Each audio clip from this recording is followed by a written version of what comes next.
আসসালামু আলাইকুম ভিউয়ার্স, আশা করি সবাই ভালো আছেন। আজকে ভিডিওতে আমি আপনাদের সাথে একটি কেস স্টাডি শেয়ার করব, যে কেস স্টাডিতে আমরা দেখব যে ইউকে মার্কেট প্লেসে জাস্ট 1 মান্থে একটা নিউ প্রোডাক্ট লঞ্চ করে আমরা কিভাবে 1000 পাউন্ড প্রফিট করলাম সেই বিষয়টি আমি আপনাদের সাথে শেয়ার করব। যে এই প্রোডাক্টটা আমাদের বাইং প্রাইস কেমন ছিল, টোটাল আমরা পিপিসিতে খরচ কেমন করেছি, মানে এ টু জেড কস্টিং এর পরে আমাদের নেট প্রফিট মার্জিন ছিল এটাতে 1000 পাউন্ড। তো 1000 পাউন্ড মানে বাংলা টাকায় কিন্তু 1.5 লক্ষ টাকার মতো, জাস্ট একটা প্রোডাক্ট 1 মাসে সেল করে। তো এই এমন একটা প্রোডাক্ট ছিল, এই প্রোডাক্টটি একদমই কিন্তু সিজনাল প্রোডাক্ট। তো সিজনাল প্রোডাক্ট এই জন্য আমরা এখানে প্রফিট মার্জিনটাও আমাদের অনেক বেশি ছিল। তো এই প্রোডাক্টটা দেখা যায় 12 মাসই কম বেশি সেল হয়, খুব কম সেল হয়। তো মান্থলি দেখা যায় যে আপনার 20-30টা করে সেল হয়, কিন্তু সিজনে এসে এই প্রোডাক্টটা মিনিমাম আপনার 300 থেকে 500 কোয়ান্টিটি সেল করা পসিবল। তো আমরা এমন একটা প্রোডাক্টই সেল করেছি, সেই প্রোডাক্টটাই আমি আপনাদেরকে দেখাবো এখন, যে কিভাবে আমরা এই সিজনাল প্রোডাক্টটি সেল করে আমরা প্রফিট জেনারেট করলাম অলমোস্ট বাংলা টাকায় 1.5 লক্ষ টাকার মতো। এখন অনেকের একটা কনফিউশন থাকে যে আমরা সিজনাল প্রোডাক্ট নিয়ে আমাদের বিজনেস করতে পারি কিনা, এটা অনেকেরই কোশ্চেন। তো অনেকেইকে আমি অনেকভাবে অ্যান্সার দেওয়ার চেষ্টা করছি। তো এটা নিয়ে আমার ওইভাবে পূর্ণাঙ্গ ভিডিও করা হয় নাই। তো আমি এই বিষয়গুলো নিয়ে আপনাদের নেক্সট টপিকগুলোতে আমি আলোচনা করব, যে আপনারা সিজনাল প্রোডাক্ট নিয়ে কাজ করতে পারেন কিনা, বা কোন সময় কোন ধরনের প্রোডাক্ট নিয়ে কাজ করা উচিত, এই বিষয়গুলো নিয়ে আপনাদের স্টেপ বাই স্টেপ আমি ভিডিও আকারে দেওয়ার চেষ্টা করবো ইনশাআল্লাহ। তো আজকে আমরা একটু সরাসরি চলুন লাইভ দেখি যে প্রোডাক্টটি আমরা 1 মাসে 1.5 লক্ষ টাকার মতো প্রফিট করলাম, সেই প্রোডাক্টটি একটু দেখি যে আমাদের বাইং প্রাইস কেমন ছিল, আমাদের শিপিং কস্টিং কত, তো এবং ওভারঅল আমাদের ল্যান্ডিং কস্টিং কত ছিল, পিপিসিতে কেমন খরচ হয়েছে, এ টু জেড। আশা করি আপনাদের কনসেপ্ট ক্লিয়ার হবে যে একটা প্রোডাক্টে কোথায় কোথায় আপনাদের এই খরচগুলো হয়ে থাকে, আমাদের এফবি ফি কেমন, রেফারেল ফি কেমন, পিপিসি কেমন করতে হবে, বাজেট রাখা উচিত। তো এই টোটাল আপনারা কিন্তু আইডিয়াটা পেয়ে যাবেন। তো ভিডিওটা শুরু থেকে শেষ পর্যন্ত দেখেন, আশা করি আপনাদের টোটাল কনসেপ্টই ক্লিয়ার হবে। তো এখন যদি আমরা অ্যামাজনের সেলস, তো এই ড্যাশবোর্ডে আমরা দেখতে পাচ্ছি, দেখুন যে আমরা এই ডেটটাকে যদি কাস্টমাইজ করে দেই, তো এটা বলছিলাম কিন্তু একদমই সিজনাল প্রোডাক্ট। এটা 2024 সালের একদমই Q4 একদম ডিসেম্বর থেকে জানুয়ারি 2025 সালের 4 তারিখ পর্যন্ত যদি দেই, তো আমরা জাস্ট 1 মান্থের একটা ডেটা আমরা এখানে দেখতে পাচ্ছি।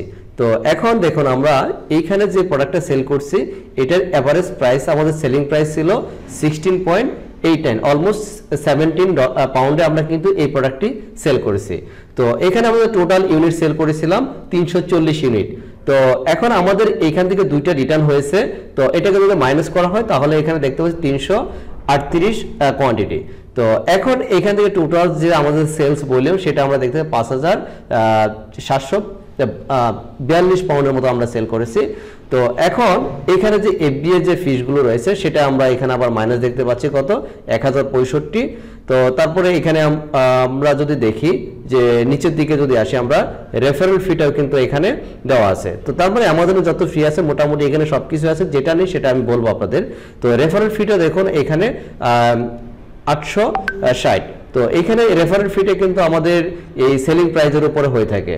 তো ইউকে মার্কেট প্লেসে ডিপেন্ড করে, এটা ইউকে বা ইউএসএ যেটি হোক না কেন, এটা আপনার ক্যাটাগরি টু ক্যাটাগরি ভ্যারি করে 8% থেকে 15% পর্যন্ত হয়ে থাকে রেফারেল ফিগুলো।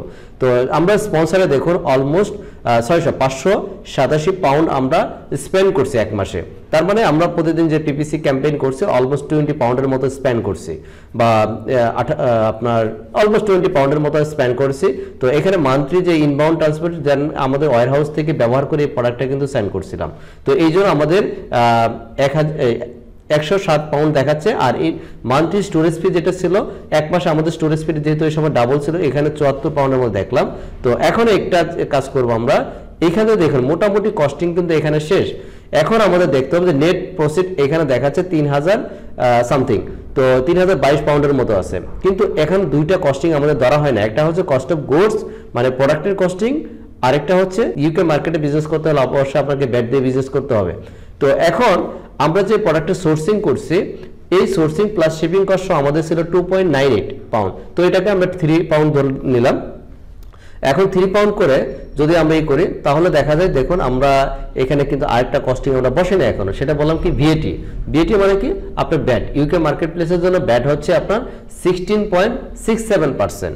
তো এখানে দেখুন এখানে যে আমাদের সেলিং প্রাইস যেটা আছে যে 16.89, তো এটাকে যদি আমরা 16.67% করি তাহলে কত হয়, সেটা আমরা দেখতে পারবো, সেই কস্টিংটাও কিন্তু আমরা ধরবো। এখন আমরা এটাকে যদি পার্সেন্টেজে নেই তাহলে আমাদের দেখুন কত হলো যে 16.67%, এটা 2.82 মানে 81 বলতেছে 2.815। তো এখন এই 2.82 যদি আমরা এই মিসেলিনিয়াস কস্টের ঘরে বসিয়ে দেই মানে বিবিধ খরচ, তো বিবিধ খরচ এটা যেহেতু আমাদের ভিআইটি আমাদের পে করতে হবে, তার মানে এটা আমাদের ধরতে হবে। তো এই ব্যাটটাও যদি আমরা করি plus costing, product costing, shipping costing সবকিছু মিলে সবকিছু কিন্তু আমরা এখানে কস্টিং ধরে ফেলছি। তো এখন নেট প্রফিটটা দেখুন, দেখতে পাচ্ছি কত 1043 পাউন্ড। এটাও কিন্তু আপনাদেরকে বলছিলাম যে আমরা যে প্রোডাক্টটা সেল করছি, একটা প্রোডাক্ট সেল করে 1000 পাউন্ডের মতো প্রফিট করছে। তো এখানে দেখেন এর বাইরে কিন্তু আমাদের আর কোনো খরচ নেই।